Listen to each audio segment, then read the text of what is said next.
কি কারণে সাউথের সব হিরোগুলো প্রায় সব মুভিতেই দাঁড়িয়ে রাখছে? সিম কার্ডে এইরকম লাইন্স কেন হয়? আর আপনি কি কখনো ভেবেছেন ভারতের কোম্পানিগুলো সুপার লাক্সারি কার কেন বানায় না?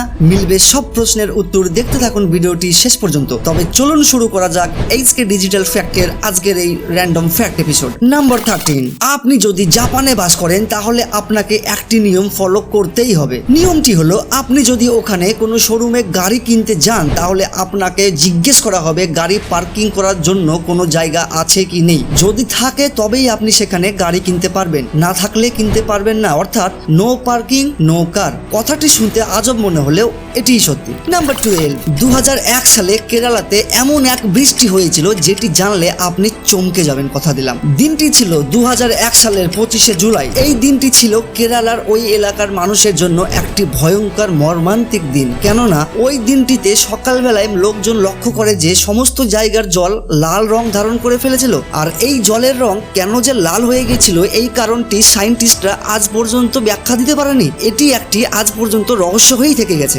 সত্যি আজীব দুনিয়ার গজব ফ্যাক্ট। নাম্বার 11, চার্লস ডারউইনকে তো আমরা সকলেই চিনি, কিন্তু আজকে আমি আপনাদের চার্লস ডারউইন সম্পর্কে একটি গজব ফ্যাক্ট বলতে চলেছি। ছবিটিতে যে লাঠিটি দেখতে পাচ্ছেন এটি চার্লস ডারউইনের ওয়াকিং স্টিক। লাঠিটি ভালোভাবে পরীক্ষা করে একটি অদ্ভুত জিনিস জানতে পারা গেছে। সেটি হলো এই লাঠিটি হুইলের পিঠের হাড় দিয়ে তৈরি।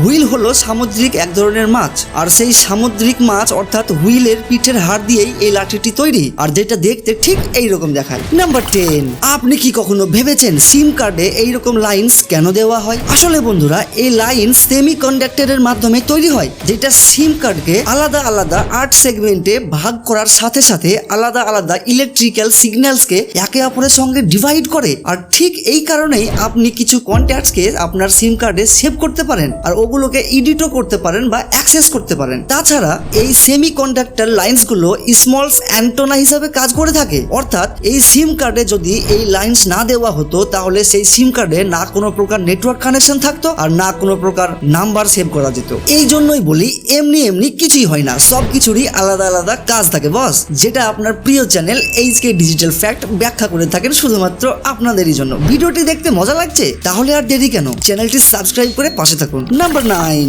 আপনি কি জানেন ইউএসএ কান্ট্রির যে হেড অফ সোলজার্স আছেন সে যখন চা পান করে তার একটা স্পেশাল কাপ আছে। কাপটির প্রাইস ইন্ডিয়ান রুপিজে 75,000 রুপিজ। ও মাই গড, যেটা কিনা ওয়ান টাইম ইউজ কাপ। এই কাপটির কিছু স্পেশাল ফিচার আছে, সেগুলি হলো চা যতই ঠান্ডা কিংবা গরম থাকুক না কেন কাপটিতে চা খেলে সবসময় গরমা গরম চা পাবেন। আর এটার মেন সাইড ফাংশন হলো ফিঙ্গারপ্রিন্টলেস। হ্যাঁ, এই কাপটি যতই ইউজ করুন না কেন কোনোভাবেই ফিঙ্গারপ্রিন্ট বসবে না। আশা করছি আপনাকে এই ফ্যাক্টটি অবশ্যই ভালো লেগেছে, আর ভালো লেগে থাকলে লাইক করে পাশে থাকবেন। নাম্বার 8, টাইটানিক মুভি তো আমরা সকলেই দেখেছি, কিন্তু আমি আজ আপনাদের টাইটানিক মুভি সম্পর্কে এমন একটি ফ্যাক্ট বলতে চলেছি যেটা শুনলে আপনি পুরোই শকড হয়ে যাবেন, কথা দিলাম। আসলে টাইটানিক সিনেমার লাস্ট সিন যখন জাহাজটি ধ্বংস হয় তখন একটু লক্ষ্য করলে দেখতে পাবেন ঘড়িতে সময় দেখাচ্ছে রাত 2:20। আর অবাক করা বিষয় হলো এটি যে রিয়েল টাইটানিক যখন ধ্বংস হয় তখনও সময় ছিল রাত 2:20। অতএব এখান থেকেই আশা করি বুঝতে পেরেছেন যে টাইটানিক কতটা ডিটেইলস একটি মুভি। এই জন্যই টাইটানিক মুভিকে বলা হয় মাস্টারপিস মুভি। নাম্বার 7, যাদের বাড়িতে ঘোড়া আছে তারা হয়তো অবশ্যই এটি জানেন যে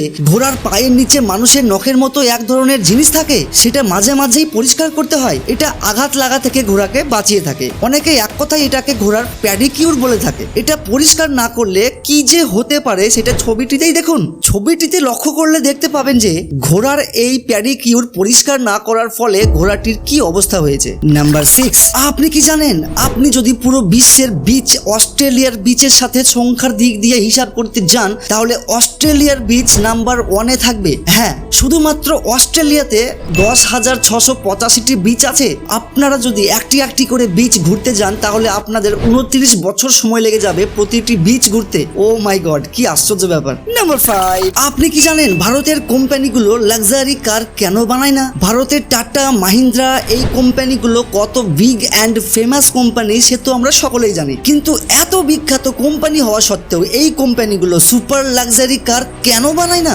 আসলে বন্ধুরা, টাটা এবং মাহিন্দ্রার মতো কোম্পানির কাছে লাক্সারি কার বানানোর মতো অর্থ অবশ্যই আছে, কিন্তু এইসব কোম্পানিগুলো লাক্সারি কার না বানানোর পেছনে সবচেয়ে বড় কারণ হলো হলো আমাদের ইন্ডিয়ার জনগণ। আসলে ইন্ডিয়ার মতো দেশে ম্যাক্সিমাম মানুষ 3 লাখ থেকে শুরু করে 30 লাখ টাকার কারকেই বেশি কিনে থাকে, সুপার লাক্সারি কার কিনে না বললেই চলে। যার ফলে কোম্পানিগুলো ইন্ডিয়ার মার্কেটকে ক্যাপচার করার জন্য 3 থেকে 30 লাখের মধ্যেই আলাদা আলাদা মডেলে কারগুলোকে ম্যানুফ্যাকচার করে। ইন্ডিয়ার মতো কান্ট্রিতে যদি সুপার লাক্সারি কারকে ম্যানুফ্যাকচার করা হয় তাহলে দেখতে দেখতেই কোম্পানিগুলোকে বিরাট একটি লসের সম্মুখীন হতে হবে। আর ঠিক এই কারণেই ইন্ডিয়ার মতো কান্ট্রিতে সুপার লাক্সারি কারকে ম্যানুফ্যাকচার করে না। নাম্বার 4, এবার আপনি জানতে চলেছেন আন্টার্কটিকার একটি আশ্চর্য পাহাড় সম্পর্কে। এই পাহাড় থেকে বরফ গলার সময় রক্তের মতো এক ধরনের পদার্থ বের হয়। সায়েন্টিস্টরা এখন পর্যন্ত কিছু জানতে পারেনি এই বিষয়টি সম্পর্কে। এটিও আজ পর্যন্ত একটি রহস্য হয়েই থেকে গেছে। সত্যি বন্ধুরা, আমাদের পৃথিবীটা বড়ই রহস্যময়। নাম্বার 3,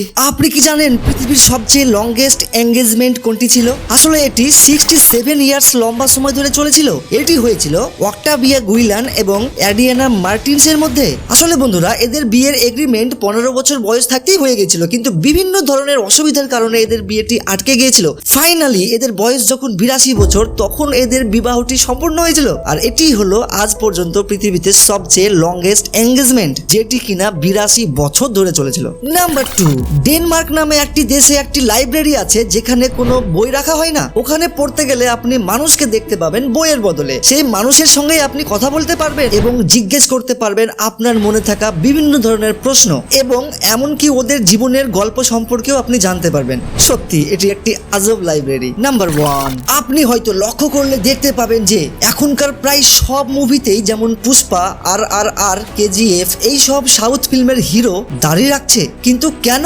আসলে বন্ধুরা, সাউথের মুভিতে এই বিয়ার্ডের ট্রেন্ড কিছু বছর ধরে চলছে। আসলে আমরা জানি যে পুরুষ মানুষের বিয়ার্ড হলো তার ডিপ অ্যাটিটিউডের একটি বড় কারণ। যদিও কিছু বছর আগেই এর ট্রেন্ডটি ছিল না, তারপর একে একে সব মুভিতেই সাউথ থেকে শুরু করে বলিউড পর্যন্ত বিয়ার্ডের ট্রেন্ড চালু হয়ে গেছে। কোনো অ্যাক্টর যখন এক অ্যাট্রাকটিভ বিয়ার্ডের সঙ্গে অ্যাক্টিং করে তখন কোথাও না কোথাও অডিয়েন্স তাকে ফলো করে। সেটা তো আপনি লক্ষ্য করলে অবশ্যই দেখতে পাবেন আমাদের যুবক সমাজের মধ্যে। আমাদের মধ্যে অনেকেই আছি যারা শুধু অ্যাক্টরের অ্যাক্টিংকেই দেখি না, বরং তার স্টাইলকেও ফলো করে থাকি। এমনকি KGF এর মেন ক্যারেক্টার এটা পর্যন্ত বলে দিয়েছিল যে KGF মুভি করার জন্য ডিরেক্টর এক প্রকার জোর জবরদস্তি করেই দাড়ি রাখতে বাধ্য করেছিল। তারপর যা হয় সেটা তো সকলের কাছেই অজানা নয়। অ্যাক্টরের বিয়ার্ড ছাড়া যেন তাকে এখন আর অ্যাক্টরই মনে হচ্ছে না। এখন অডিয়েন্সের মনে একটাই চিন্তা ভাবনা ঢুকে গেছে যে সাউথের ফিল্ম মানেই বড় বড় বিয়ার্ড। ভিডিওটি দেখে তো অবশ্যই মজা পেয়েছেন, আর তাই যদি হয় তাহলে সাবস্ক্রাইব করে পাশে থাকুন এবং আপনার বন্ধুদের মাঝে শেয়ার করে বুঝিয়ে দিন যে আপনি কি অ্যামেজিং ভিডিও দেখেন। আর হ্যাঁ, অবশ্যই নিচে কমেন্ট করে জানাবেন যে আপনাকে কোন ফ্যাক্টটি সবচেয়ে বেশি ভালো লাগলো। Thanks for watching.